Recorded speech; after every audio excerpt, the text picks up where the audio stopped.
The year was 1607. English settlers arrived at Jamestown, Virginia.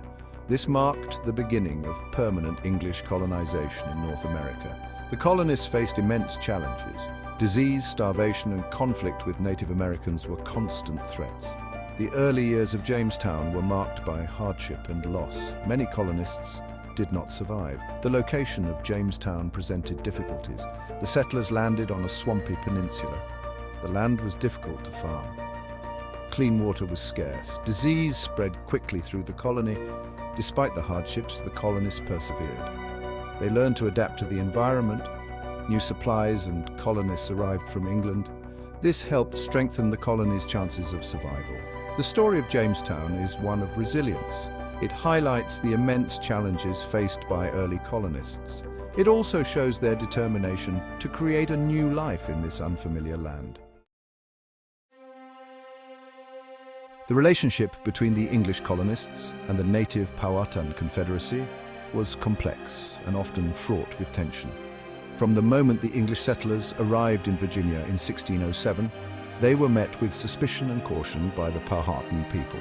The Powhatan Confederacy, a powerful alliance of Algonquian-speaking tribes, was led by the formidable Chief Powhatan, who was determined to protect his people's land and way of life. The Powhatan, led by Chief Powhatan, were initially wary of the newcomers. They observed the settlers from a distance, trying to understand their intentions and capabilities. The English, on the other hand, were desperate for resources and land, which only heightened the tension between the two groups. They saw the English as a threat to their land and way of life. The Powhatan people were skilled farmers, hunters and fishers, and they had a deep spiritual connection to their land. The arrival of the English, with their different customs and insatiable hunger for expansion, posed a significant threat to the Powhatan's traditional way of life. Pocahontas, daughter of Chief Powhatan, played a pivotal role in these early interactions. As a young girl, she was curious about the English settlers and often visited their camp. Her presence and willingness to engage with the settlers helped to ease some of the initial tensions. Her legendary story, often romanticized, highlights the cultural clashes and fragile alliances of this period. Pocahontas is often depicted as a bridge between two worlds, navigating the complex dynamics of her own people and the English settlers. She is credited with saving the life of John Smith, a prominent leader in Jamestown. According to Smith's account, Pocahontas intervened during his capture by the Powhatan, preventing his execution and securing his release. This act of bravery and compassion has become one of the most enduring stories of early American history. In 1614, I converted to Christianity. My baptism marked a significant moment in the relationship between the Powhatan and the English.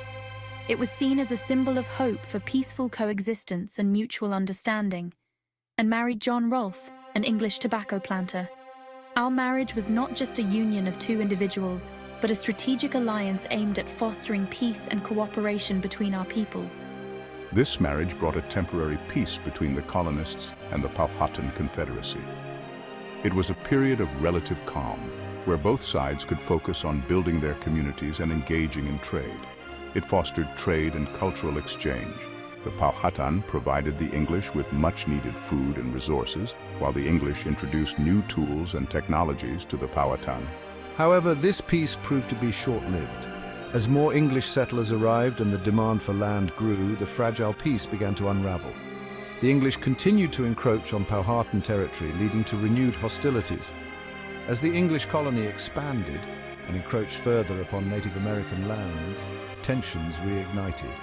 The Powhatan were increasingly pushed out of their ancestral lands, leading to a series of conflicts known as the Anglo-Powhatan Wars. The fragile alliance crumbled, leading to further conflict. Treaties were broken and trust was shattered, resulting in a cycle of violence and retaliation that would continue for years to come. The story of Pocahontas and John Rolfe is a poignant reminder of the complexities and challenges of early colonial relations in America. The survival and eventual prosperity of the Virginia colony hinged on a single plant, tobacco. This plant, often referred to as brown gold, became the lifeline for the struggling settlers who had faced numerous hardships since their arrival. The introduction of tobacco cultivation marked a turning point, transforming the colony's fortunes and setting the stage for its future growth. I recognize the economic potential of this cash crop. The soil and climate of Virginia were perfect for growing tobacco, and I saw an opportunity to create a profitable enterprise. Through trial and error, I learned the best techniques for planting, tending, and harvesting the crop, ensuring that it would thrive in this new environment. I experimented with cultivating a sweeter strain of tobacco that was more palatable to European tastes. This innovation was crucial, as it made Virginia tobacco highly sought after in European markets. The demand for this new strain grew rapidly, and soon, tobacco exports became the colony's primary source of income. Tobacco quickly became the backbone of Virginia's economy. The crop's success attracted more settlers, who were eager to take advantage of the lucrative opportunities it presented.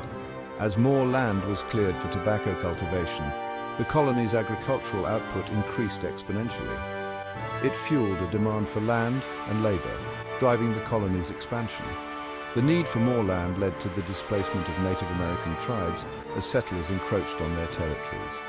This expansion was not without conflict, but the promise of wealth from tobacco cultivation pushed the boundaries of the colony ever outward.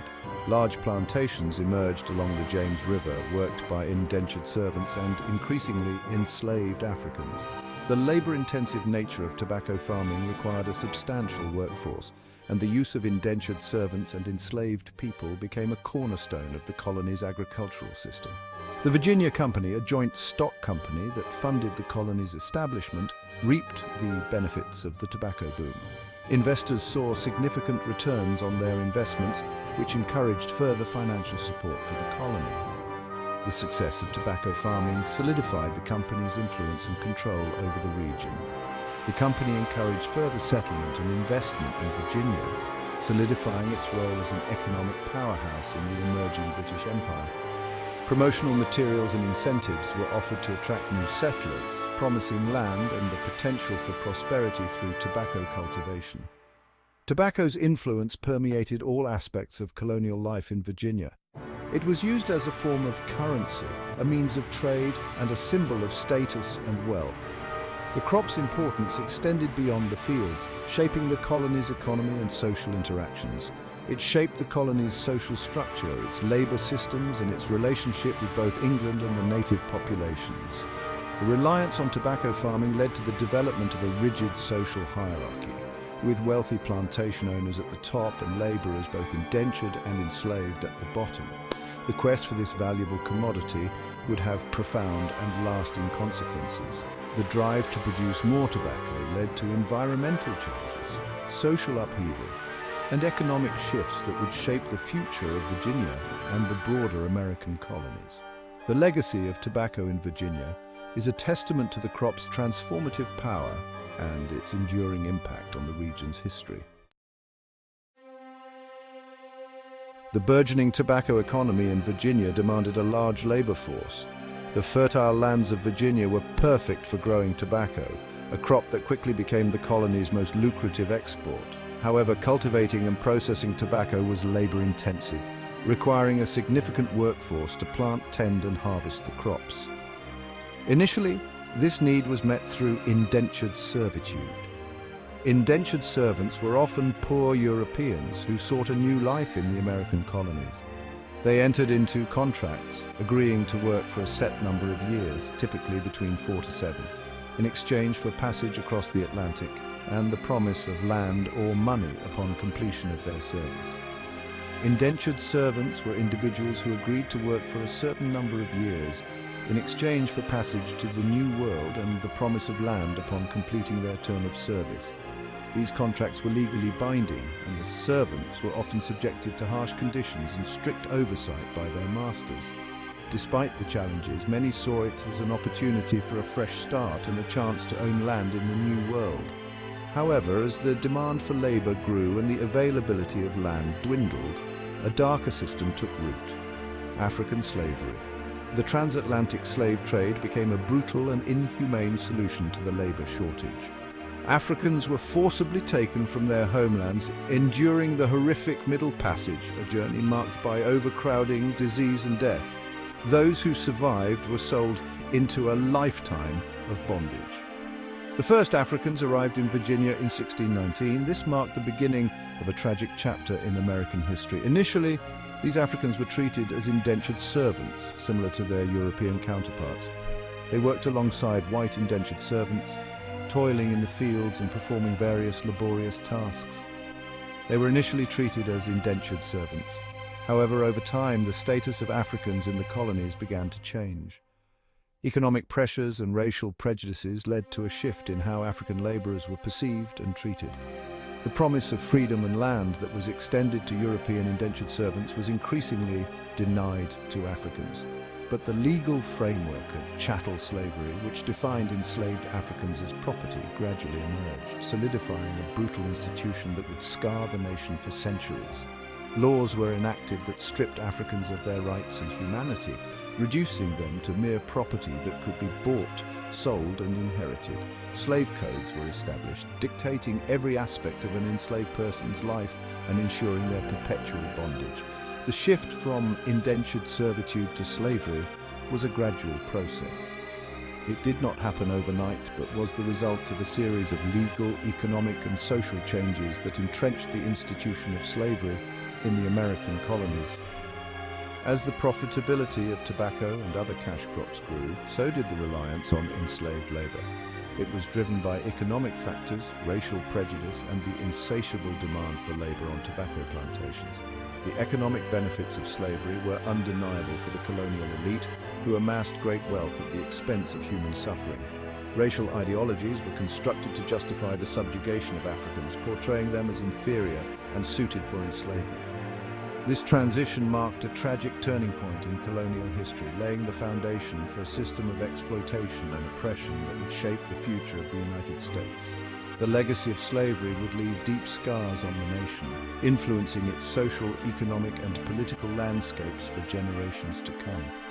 The echoes of this dark past continue to resonate, reminding us of the enduring impact of these early colonial decisions.